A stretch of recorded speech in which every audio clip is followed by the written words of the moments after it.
বাংলাদেশের সেরা ফুটবল খেলা খেলতে যাচ্ছি বাগেরহাট জেলায়। আমাদের গাড়ি কোর্স প্রথমেই আমরা গোল খেয়ে গেছি, কিন্তু আরো অনেক কিছু আছে, দেখতে সাথে থাক। আমরা গাড়িতে উঠে খেলার উদ্দেশ্যে রওনা দিলাম। আমার ভাইয়া গাড়ি চালাচ্ছে এবং আমাদের বাজারে চলে আসলাম। পিছিয়ে দেখেন আমাদের কোর্স আমাদের সাইড টেনে পারছে না। এটা হলো চুনখোলা বাজার। অবশেষে মোল্লারহাট পৌঁছালাম। এইটা মোল্লারহাট বাজার এবং অনেকক্ষণ পর আমরা সেই বিখ্যাত মাঠে পৌঁছালাম। আমাদের পুরো প্লেয়াররা ড্রেস আপ নিচ্ছে। আমাদের প্লেয়াররা নেমে গেছে এবং মাঠের মুরব্বীরা প্লেয়ারদের উদ্দেশ্যে কিছু কথা বলছে। আমাদের সেই মারাখা প্লেয়াররা প্র্যাকটিস করছে এবং অপোজিট টিমও প্র্যাকটিস করছে। মাঠে নেমেই গোল।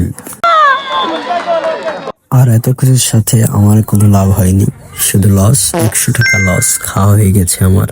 আর ফটাফট লাইক করে পাশে থাকুন এবং ফিরে আবার দেখাবে। Bye bye.